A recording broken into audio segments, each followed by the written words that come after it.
con nefrología, ¿no? Inauguro. Entonces, vamos a... Gracias. Eso motiva. Vamos a comenzar con insuficiencia renal aguda.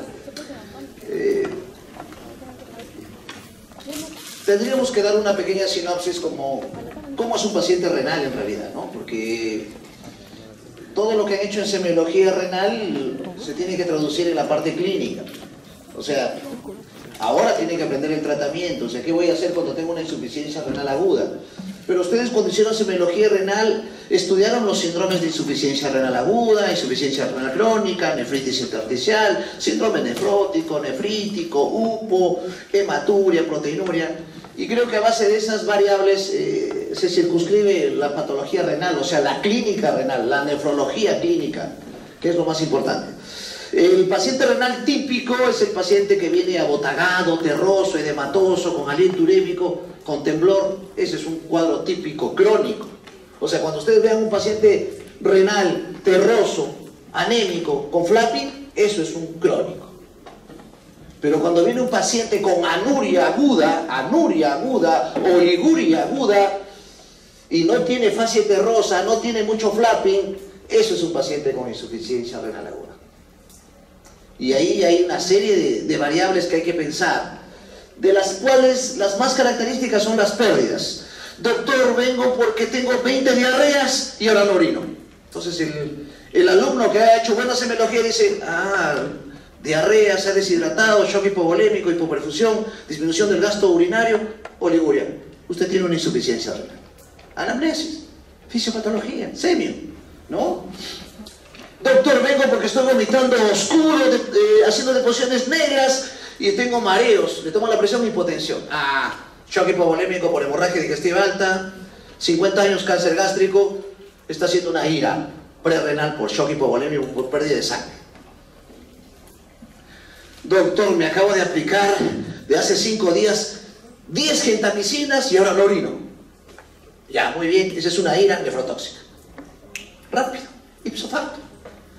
Doctor, hace 3 días a mi mamá, porque tenía un dolor de cabeza, el neurocirujano le pidió una tomografía con contraste y ahora no es el problema el dolor de cabeza, no orina. El alumno que entiende bien fisiopatología y semiología dice, tiene una insuficiencia renal por nefrotoxicidad por sustancia de contraste. O que me despierten a las 3 de la mañana y el ginecólogo me diga, Roberto, mi paciente no orina. ¿Y lo superó de algo? Sí, una histerectomía, ya le volaste el uréter. Ahí está la historia. Anamnesis. O sea, la nefrología se sostiene mucho en los antecedentes. En los antecedentes, clave. Ejemplo, ahorita tengo un paciente en emergencia que vino por anuria. Intoxicación por tóxicos, metanol. Un alcohólico que en vez de pensando que era un salta para atrás, se ha tomado un metanol, imagínense, Cienfuegos, ¿ya? Y le ha destruido el riñón. Una intoxicación por metanol que produce anuria, oliguria y nefrotoxicidad. Entonces, la nefrología en sí se sostiene en los antecedentes. Doctor, la traigo a mi mamita porque se le está hinchando la carita, se le está hinchando el pie, no quiere comer, tiene asco a las comidas, es diabética. El alumno que conoce semiología dice, paciente rosa, hinchada, se agacha un ratito, un fobea. Señor, su mamá tiene nefropatía diabética. El antecedente es el que me ayudó. O soy hipertensa, o tengo un riñón, soy monorreno y estoy orinando poco. O sea, el antecedente. Trabajen bastante en nefrología, en los antecedentes, y estoy seguro que van a llegar a los mejores diagnósticos. Ayer en mi guardia, una pacientita viene con hematuria. Doctor, estoy orinando como lavado de carne. Sin coágulos, ya. Muy bien. Soy lúpica. Ya está el diagnóstico. Una nefritis lúpica, una glomerulonefritis lúpica. El diagnóstico se hizo en 1 minuto. Anamnesis. O sea, en nefrología, los antecedentes, vuelvo a reiterar, disculpen que sea econámico, iterativo, tipo autista, ¿ya? Pero es así. Trabajen en los antecedentes. Cirugía reciente, trauma, fármacos, sustancia de contraste, tiene lupus, tiene artritis, tiene diabetes, tiene hipertensión. ¿Qué tiene como antecedentes? O traen un paciente en trastorno del sensorio con aliento urémico, no orina, y el paciente pues es una intoxicación por metanol, como les digo, tenemos ese caso. Y así podríamos narrar una serie de situaciones. Hoy que estaba buscando pacientes neumológicos, veo un paciente en anasarca, edematoso, pálido. Y por eso, ¿cuán importante es el antecedente? El interno se acerca y me dice, doctora Vilés, por si acaso, tuberculosis fibrocavitaria, MDR. Ah, muy bien, gracias, te agradezco, te salvaste. ¿Ya? Y yo le digo a mis alumnos, diagnóstico. Pero doctor, es una insuficiencia renal. ¿Qué insuficiencia renal? Es un síndrome nefrótico por tuberculosis, es una amiloidosis renal. Lo acabamos de ver hace 3 horitas, una amiloidosis renal. Doctor, ¿y cómo es el diagnóstico? Las tuberculosis fibrocavitarias liberan proteínas fibrilares, se depositan en el glomérulo renal y hacen proteinuria. Por eso el paciente hace anasarca, amiloidosis renal. Revisen. Entonces, ¿en qué me estoy basando? En los antecedentes. Los antecedentes en nefrología son claves. El día domingo, que también estuve de guardia, he estado premiado estos días, ¿ya? Viene un paciente crazy, dice que se equivocó los blisters, se ha tomado 40 paracetamol. Ahorita está muriendo el paciente. Ha hecho un síndrome hepatorrenal. El paracetamol en exceso hace una hepatotoxicidad aguda, una insuficiencia hepática aguda, y el paciente comenzó a dejar de orinar. Eso es un síndrome hepatorrenal, cuadro agudo. Muy bien, ya con esto creo que podemos comenzar y se va a hacer muy sencillo. Pérdida brusca, abrupta, o sea, es un fracaso renal agudo, es un cuadro, es una emergencia. El paciente viene justamente, no orino, o mi micción ha disminuido en estas horas, hoy día, ¿no? ¿Y qué se traduce ello? Se traduce en un gran síndrome. No orino, no libero nefrotoxinas, no libero sustancias urémides, y el paciente hace el gran síndrome urémico que ustedes han estudiado en semiología renal. Ese síndrome urémico se traduce en creatinina y urea aumentada. Eso se llama azoemia. Entonces, pero ustedes no están viendo la urea y la creatinina en el ojo del paciente, no lo están viendo. Lo que ustedes están viendo es el paciente con un cuadro de síndrome urémico, y el síndrome urémico pues tiene más de 50 síntomas, ¿no? Náuseas, vómitos, dolor abdominal, constipación, bueno, hasta encefalopatía y convulsiones. Entonces, esa es la característica. Paciente no orina, oliguria, anuria, azoemia, creatinina, urea aumentada, síndrome urémico. Y lo que ustedes están evidenciando es la parte clínica, que es lo que tienen a la mano. Felizmente no es de alta incidencia, felizmente. Para eso nos basamos en el volumen urinario, que ustedes lo tienen los conceptos claros. Menos de 400 oliguria y menos de 100 anuria. Pero también hay iras no ligúricas, felizmente son las más frecuentes. Pregunta de examen. Las iras no oligúricas son las más frecuentes, y esas pueden tener ese componente. El tiempo también es un factor. Hay que dirimir entre una IRA y un IRC. La diferenciación no es una biopsia, muchachos. Acostúmbrense a agotar la parte clínica, que es lo que tienen in situ, inmediato. Y eso no debe fallar. Un IRC se edematiza. Un IRC fascia terrosa. Un IRC hace anemia. La IRA no hace anemia, no hace fascia terrosa y no hace edemas. Esa es la diferenciación clínica que ustedes deben entender.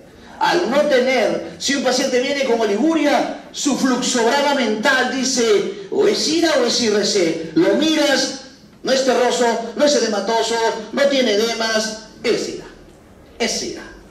Y si viene coadyuvado porque tuvo un trauma, una intoxicación, un fármaco, etcétera, creo que mayor asidero a su diagnóstico. Y puede ser por hipoperfusión. Lo que estoy achurando es lo más frecuente. O sea, la IRA más frecuente es prerrenal. Luego viene la renal y luego el lupo, postrenal. Nefrotoxicidad, nefritis intersticial, glomerulonefritis, UPO, obstrucción vascular, pero hipoperfusión, muchachos. ¿Y cuándo hacen hipoperfusión? Doctor, es un paciente con insuficiencia cardíaca grado 3, NIGIA 3, por una valvulopatía mitral. La enfermera dice que no está orinando. El médico que no sabe fisiopatología no va a entender. El gasto urinario depende del gasto cardíaco, es la quinta parte. Si es 6 litros, es 1200, y luego el flujo plasmático es 600, y ahí está el débito urinario. Entonces, en insuficiencia cardíaca, la fisiopatología es la baja del gasto cardíaco, disminuye el gasto cardíaco, disminuye el débito urinario, disminuye el flujo plasmático renal y hay hipoperfusión. Traducción clínica, oliguria. O sea, la insuficiencia cardíaca, la miocardiopatía, la pericarditis, los bloqueos cardíacos, las arritmias, dan hipoperfusión. Las hemorragias, las quemaduras, las peritonitis, tercer espacio, obstrucción, dan hipoperfusión. Eso es lo que ustedes ahora tienen que aprender, porque es lo que a ustedes les va a diferenciar al momento que estén con el paciente y tengan un abanico de posibilidades diagnósticas. Por supuesto que la historia, el antecedente, qué fármaco, qué exposición, es importante. Un cuadrito que les he querido traer, yo estoy seguro que ya lo están haciendo. Si ya están haciendo nefro, ¿comenzó qué? ¿El lunes? Nefro, entonces ya, estamos martes, esto es un review, ¿no? Y la fase característica, ¿no? Y la diferenciación. O si no, le tomas una ecografía y le pides el tamaño renal normal, en IRC está disminuido. Qué linda sería la medicina si fuera así, ¿no? 1 más 1 es igual a 2. Sencillo, no estaría acá, online, ¿ya? ¿Por qué, doctora Vives? Porque hay IRCs con riñón normal. Hay IRCs con riñón grande. Entonces yo les recomiendo que palpen el riñón, usen sus maniobras. Maniobra de Israel, maniobra del peloteo, del bullón, usen sus maniobras, usen su clínica, que está a la mano. No necesitan un transductor, no necesitan un gel. Es su clínica, su mano, muchachos. ¿Ya? ¿Y qué patologías dan IRC con riñón normal? Hipernefroma, poliquistosis renal, mieloma múltiple, la misma diabetes, son las causas. Eso es lo que ustedes tienen que tener presente siempre. Y las causas, aquí hay que trabajar en las causas de distinto estirpe, índole, hipoperfusión siendo la más importante. Aquí está sepsis, problemas de nefritis intersticial. Doctor, ¿y cómo es la nefritis intersticial? Cuénteme, doctora Vilés, ¿cómo es el cuadro clínico? El paciente deja de orinar, el paciente tiene rash, el paciente tiene prurito, le salen abones como urticaria y tiene eosinofiluria en orina. ¿Cómo es la glomerulonefritis? La que conocen, pues, ¿no? El paciente que viene con sensación de lavado de carne, disminución, edema en tobillos, hipertensión arterial, y ese es el gran síndrome nefrítico. Cuando ustedes planteen glomerulonefritis, el paciente tiene que tener síndrome nefrítico, obvio. Doctora Vilesi, ¿cómo es el lupo? La uropatía obstructiva. Ese paciente, doctor, le traigo a mi papá, doctor, no orina, no orina. Lo ves al señor, tiene 65 años. Y este es el diagnóstico. Hipertrofia prostática. Doctora, disculpe la que está delante. ¿Es difícil la medicina, doctor? No, no es difícil. No es difícil. No es difícil, muchachos. Es así. Y cuando tú ves y dices, doctor, mi papá no orina hace 4 horas, el está que le duele, le ha hinchado la barriga. Ah, tiene globo, pues, ¿no? Hipertrofia prostática. Licenciada, por favor, prepare una sonda. O sea, solucionas problemas. ¿Qué es lo que quiere el paciente? El paciente no quiere que estés elucubrando rabdomiolisis, nefrotoxicidad. No, el paciente está muriendo, muchachos. O sea, ¿cuál es el objetivo de tener un pensamiento así rápido, amplio? Solucionar problemas. ¿Qué es lo que busca todo paciente cuando viene a una consulta, a una emergencia, etcétera? Entonces, en UPO tiene que haber globo vesical. Palpen debajo del ombligo, si hay un bulto, percutan, por favor. Si hay matidez, eso es globo vesical. Y si hace un movimiento de esta forma, doctor, me duele, una hiperestesia característico. Y si fuera mujer, ya está el diagnóstico: un mioma, un fibroma, un cáncer ginecológico. o una obstrucción vascular aguda. Hemos tenido un pacientito, lamentablemente falleció ayer en la tarde, vino el domingo ese pacientito con oliguria. Cuando le examinamos, la extremidad derecha fría, no había pulso. La mano derecha fría, no había pulso. Estamos viendo un síndrome de Trousseau, un cuadro de embolias sistémicas, pero con oliguria. Era un problema vascular. El paciente falleció ayer por un cuadro de azoemia severa, incluso llegó a diálisis, pero falleció. Entonces la obstrucción vascular, por favor, examinen los pulsos femorales, pongan el estetoscopio en los flancos, pueden encontrar soplos. Eso me va a decir un componente vascular. O sea, tienen ahí una serie de abanicos de posibilidades. Hipovolemia, hemorragias, pérdidas, tercer espacio. ¿Dónde está el tercer espacio? Aquí en el abdomen, doctores, doctoras. Pongan el estetoscopio. No hay ruidos, hay tercer espacio. Hay acumulación de jugo pancreático, jugo intestinal, jugo gástrico, ¿no? Y eso se produce en peritonitis, o de repente el paciente ha tenido un trauma. El día domingo, ya casi en cambio de guardia, 7:45, llega un paciente con un abdomen abalonado. Una distensión. Doctor, mi papá no orina, no defeca. Y un dolor intenso. Y cuando lo vemos, saque la lengua blanca, saburral, ojos hundidos, deshidratado, pero no orina, no defeca. ¿Por dónde está perdiendo? Acá. Acá está el tercer espacio. Era una obstrucción mecánica, lo operaron ayer, un cáncer de colon. Traumatismos, arma de fuego, arma blanca, golpes, caídas. Pregunten, anamnesis, digestivas, diarreas, ejemplo, la colérica, una shigellosis, una disentería masiva, o hemorragias de toda estirpe, o viene por hematemesis masiva, o viene por epístasis masiva, o viene por hematoquesia, rectorragia, o viene por una hemoptisis masiva, un cáncer pulmonar, un aneurisma de Rasmussen, etc. Componente cardíaco, ya lo he dicho, están frescos en cardiología, da hipoperfusión y por ende ira, azoemia, sepsis. Todos los días vemos sepsis, shock séptico, por la fisiopatología de la vasodilatación periférica, dan azoemia prerrenal. Pero cuando es permanente, NTA, necrosis tubular aguda. El síndrome hepatorenal, justo lo que le estoy comentando, este pacientito crazy que se ha intoxicado por gesta suicida, paracetamol, ha hecho una insuficiencia hepática aguda y está haciendo azoemia severa. ¿No? Los nefrólogos tanques se rompen el coco porque en realidad no es diálisis. El tratamiento del síndrome hepatorenal no es diálisis, pregunta de examen, es trasplante hepático. ¿Ya? O sea, el paciente éxitos letales, fijo. Muy bien, disminución del filtrado, revierte inmediatamente. O sea, si un paciente viene con diarrea, deshidratado, boca seca, ojos hundidos, ¿qué hace el médico? Rápidamente, licenciado, por favor, 2 cloruros, 2 vías, 2 ávocas, un catéter, hidratas. Y comienza a orinar. Pone una sonda, por favor, contemos el goteo urinario. Se recuperó. Esa es la respuesta. La reversión inmediata, porque estoy tratando. Igual, si viene por sangrado, paquetes globulares. Si viene por hipoalbuminemia, plasma. Y así. No hay un daño estructural. Acuérdense que es un problema funcional. Fisiopatología. La fisiopatología nos hace entender por qué le damos tal o cual medicamento.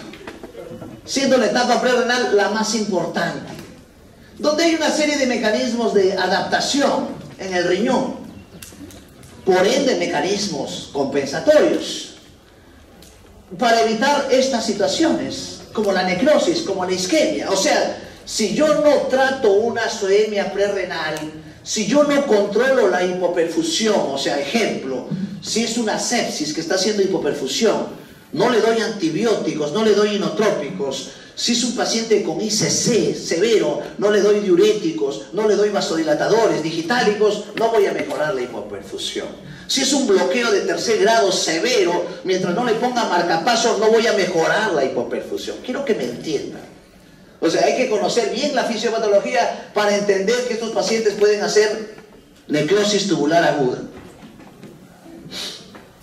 Hay alteraciones hemodinámicas, puede ser directa, a nivel renal o a nivel tubular, y la conclusión es que hay una disminución del flujo sanguíneo renal y por ende el filtrado glomerular. No nos olvidemos que el síndrome hepatorrenal es una ira funcional. Se revierte la vasculatura o la circulación hepática y el riñón comienza a funcionar normalmente. Eso está bien demostrado. Por eso el tratamiento no es hemodiálisis ni trasplante renal. El tratamiento es trasplante hepático. Importante, hay una serie de exámenes complementarios. Les soy sincero, doctores, doctoras, no quiero mentirles, no lo pedimos. El diagnóstico que hacemos es clínico y el tratamiento es a base de la parte clínica.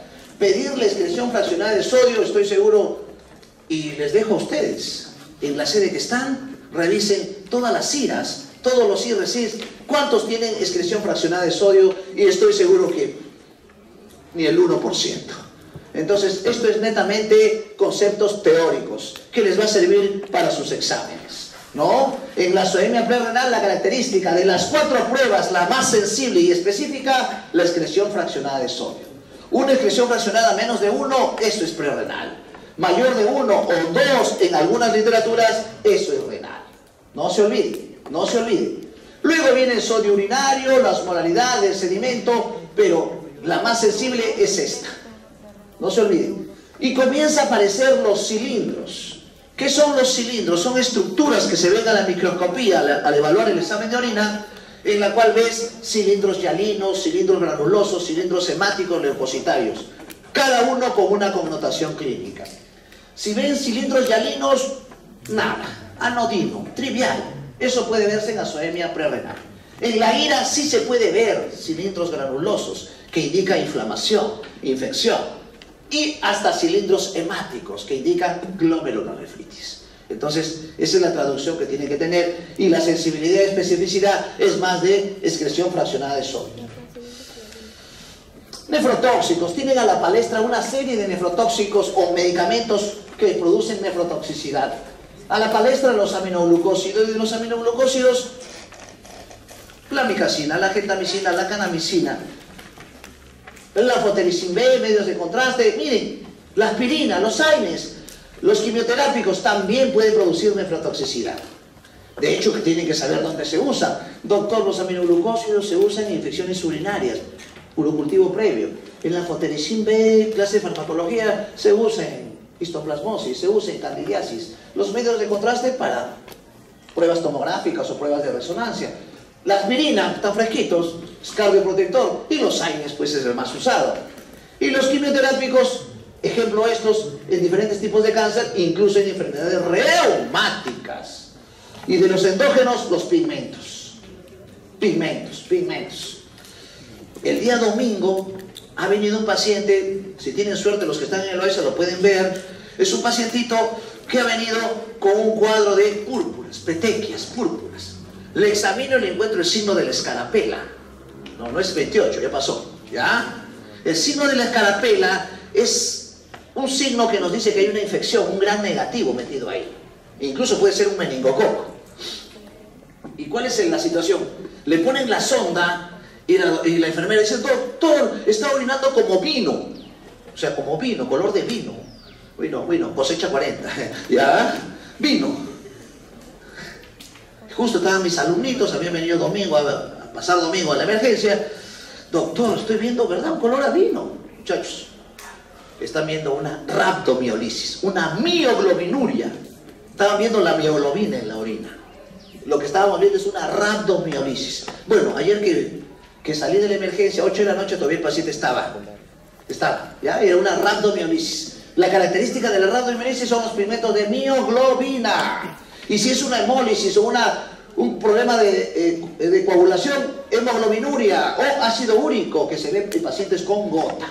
Como ven, muchachos, el curso de nefrología les va a servir como un hándicap para revisar toda la medicina. Siempre, cada curso tiene su característica. Y estoy seguro que lo van a percibir así. UPO, o sea, este es el porrenal, que es el menos frecuente. Anuria, prostatismo, ginecorragia, o sea, hay que hacer un examen clínico. Ya no harán cuando sean internos, tanto el TB como el TR. Por supuesto, previa autorización del paciente. Por supuesto, si el paciente es mayor de edad. Todas esas connotaciones se van aprendiendo en el camino. Plan de trabajo. Ecografía, radiografía, TAC. O si requiere una corrección quirúrgica rápida. En este caso, en el lupo, se requiere el apoyo del urólogo. Nefritis intersticial, infecciones. ¿Qué infecciones dan nefritis intersticial? La pilonefritis, frecuentísimo. ¿Cómo es la clínica, doctor? Doctora, estoy orinando, me arde el orinar, mi orina huele mal, me duele aquí, estoy con náusea, vómito y fiebre. Eso es una pilonefritis, esa es la nosología de la pilonefritis. Sale la orina, una orina piúrica, turbia, fétida, hedionda, ¿no? Pero la leptospira, la tuberculosis, la brucela también dan nefritis intersticial. Las drogas y la característica y pregunta de examen es la eosinofilia y la eosinofiluria. No se olvide, no se olvide. Nefritis intersticial. Las glomerulonefritis, ¿cómo se manifiesta? Como síndrome nefrítico, nefrótico, con hipertensión, edema, proteinuria, cilindros hemáticos, y hay diferentes estirpes. Desde una glomerulonefritis postestreptocócica, doctor, le traigo a mi hijito porque está orinando con mire su pañal, como lavado de carne, una hematuria. Tuvo un granito aquí, se rascó y luego se hinchó, se volvió rojo. Ah, un infectivo, estreptococo beta hemolítico que ha producido una glomerulonefritis. ¿Y cómo, doctor? ¿Cómo se fue el germen de aquí al glomérulo? El estreptococo, dentro de su estructura microbiológica, tiene nefrotoxinas. Tiene sustancias nefritogénicas, se dice. Esas sustancias nefritogénicas tienen receptores a nivel del glomérulo, inflaman el glomérulo y por eso el paciente hace hematuria, hipertensión, etc., ¿no? Entonces, pero hay otras enfermedades como el lupus, la vasculitis, y el plan de trabajo, un screening inmunológico, complemento, células LE, ANCA, etc., y el tratamiento. Por eso es importante detectar cuál es la génesis del cuadro. Obstrucción vascular, felizmente no es frecuente esto, pero si tenemos un paciente con fibrilación auricular, si tenemos un paciente con una endocarditis, si tenemos un paciente con una valvulopatía, un mixoma, hay que pensar, generalmente la característica es el dolor intenso lumbar con una hematuria masiva, ¿no? Hematuria. Entonces le hacen una venocabografía, un Doppler, una arteriografía, gramografía, y el tratamiento es quirúrgico y darle anticoagulación. No siempre la urea elevada y la creatinina es ira. Hay otras enfermedades como la hemorragia digestiva alta, la ingestión proteica elevada, que pueden elevarte la creatinina, la misma rhabdomiolisis o algunos fármacos. La fisiología renal para evitar la insuficiencia tiene que estar intacta.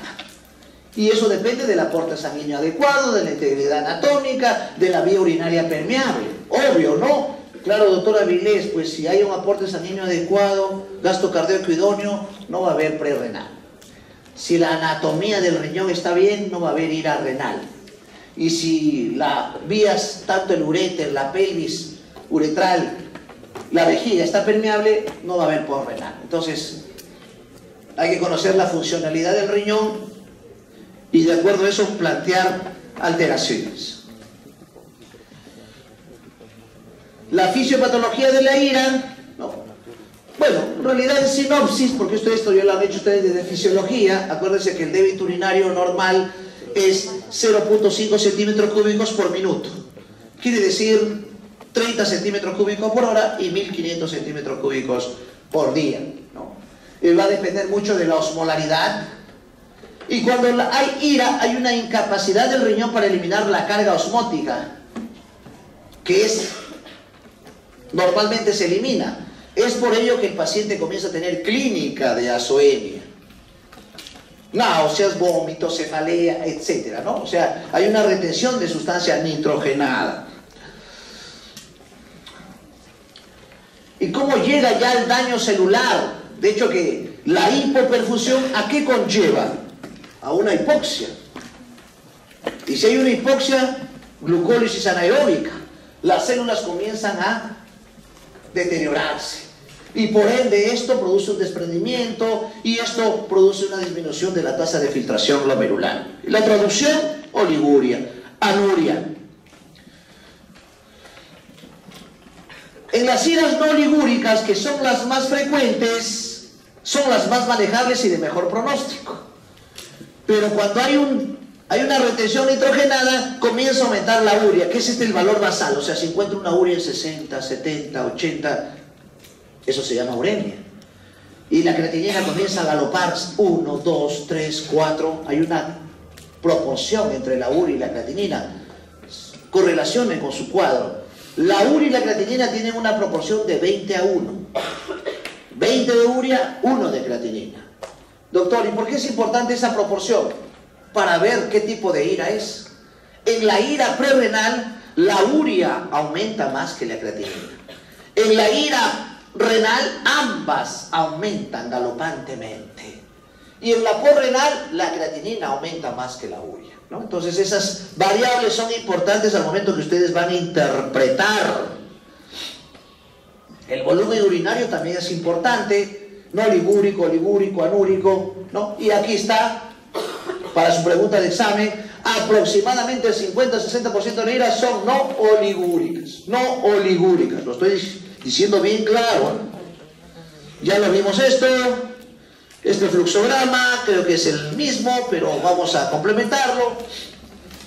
Donde la hipoperfusión es la más frecuente, esto conlleva una anemia prerrenal. Si yo no trato la sepsis, yo no trato la hemorragia, no trato la diarrea, el shock hipovolémico, no trato la insuficiencia cardíaca, el bloqueo, la arritmia, la miocardiopatía, la valvulopatía, esto se va a ira establecida. La ira establecida, o también conocido como necrosis tubular aguda. No se olviden.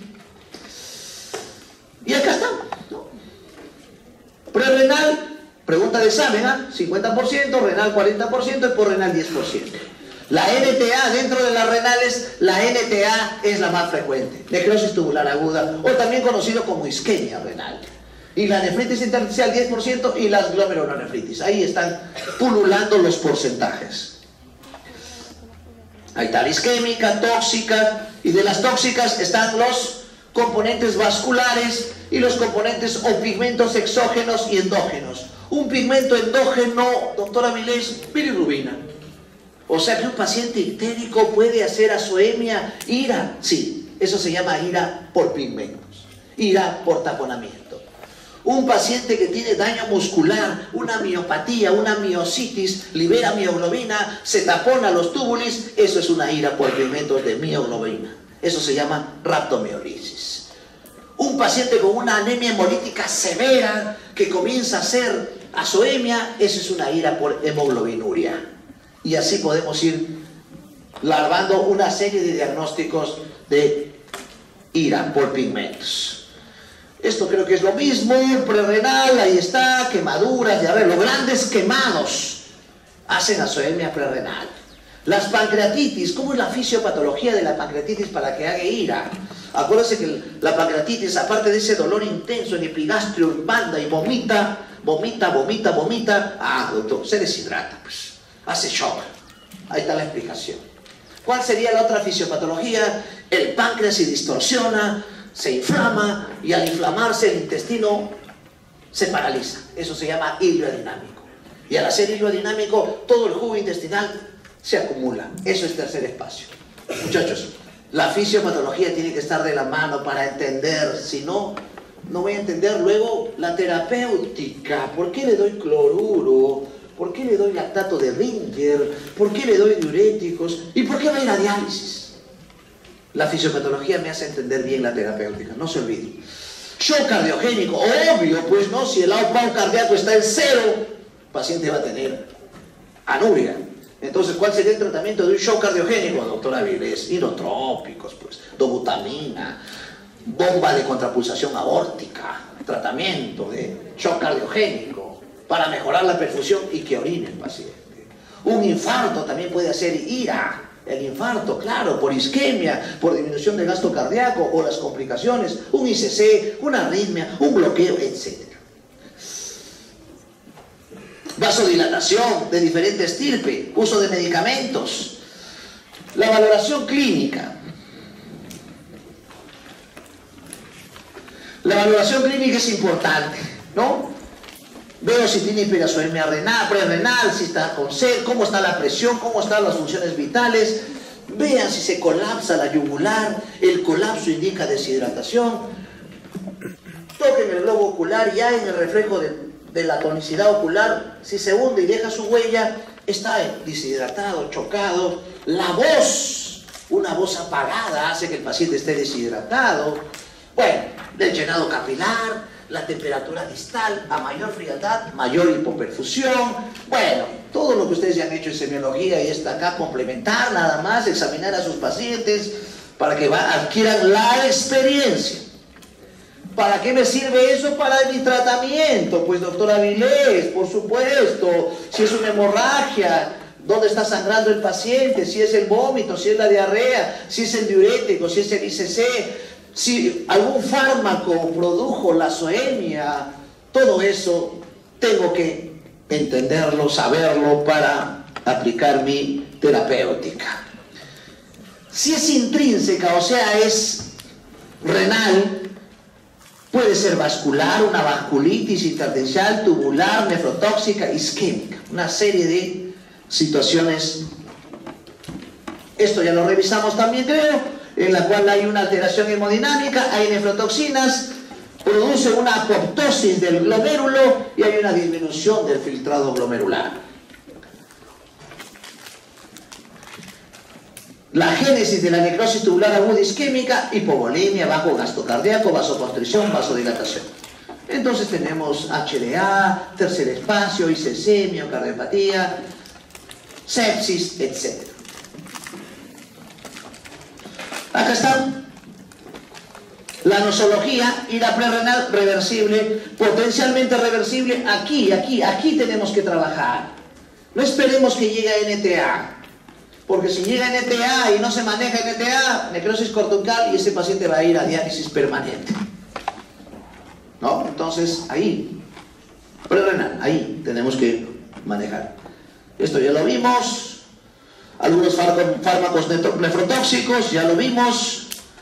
Mecanismos especiales, que es motivo de pregunta de examen. La gentamicina, la kanamicina, ¿a qué nivel hace la toxicidad? A nivel del túbulo proximal. Se describe que también puede ser al distal, pero proximal es el más frecuente. Los medios de contraste, ahí está. Importante para evitar nefrotoxicidad por medio de contraste es hidratación previa al paciente. Una hidratación previa al paciente hace que esto disminuya el riesgo.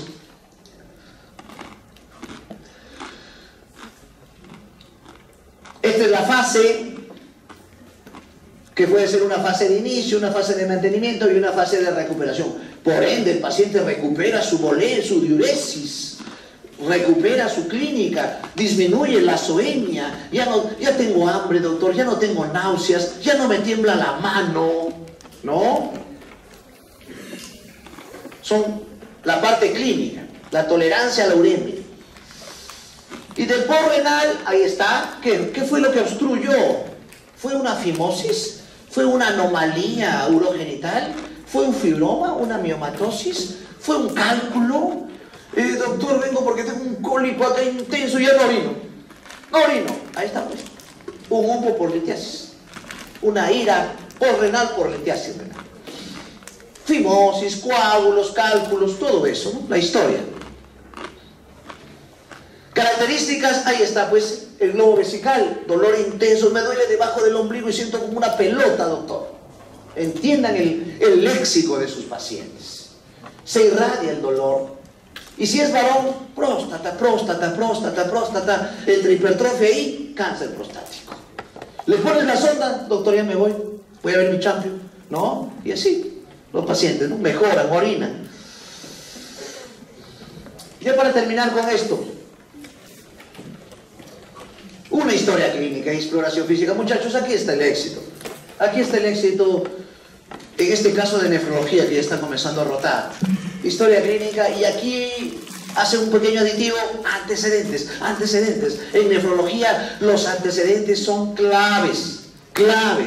claves para hacer diagnóstico.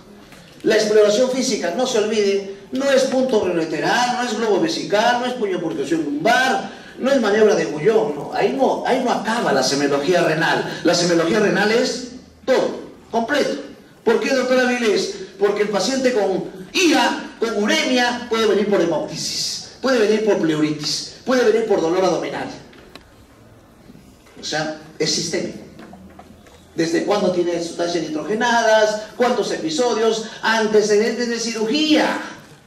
Uso de nefrotóxicos. Esto es lo que ustedes deben preguntar. Deben revisar la historia como antecedentes. Laboratorio. Nada de lo difícil. Plan de trabajo. Creatinina, urea, depuración, sedimento urinario, urocultivo, ecografía renal, TAC. Bueno, de acuerdo al contexto clínico de qué paciente estoy viendo, le pido. Le he visto con abones, TAC pruriginoso, alérgico. Le voy a pedir eosinofiluria. Le voy a pedir cilindros hemáticos. Le voy a pedir esquistocitos en orina. Le voy a pedir dismórficos en orina. Le voy a pedir microalbuminuria, macroalbuminuria, proteinuria. O sea, de acuerdo, muchachos, no pidan todo en un paciente. El plan de trabajo se basa en qué contexto del paciente tiene. Si viene una paciente, doctor, he orinado sangre, soy lúpica. ANA, ANCA, complemento, eco, sedimento, cilindros. Eso es para el paciente. Pero si un paciente viene, doctor, ha habido un huaico, lo traemos al paciente, le hemos puesto la sonda y orinado medio rojo, medio vino. Una rhabdomiolisis por aplastamiento. ¿Ya? Entonces ahí le pido CPK, mioglobina. ¿Se dan cuenta, muchachos? Los diagnósticos y el plan de trabajo está correlacionado al diagnóstico principal. No es pedir todo. Muy bien, ahora sí vamos a pasar a nefropatía diabética.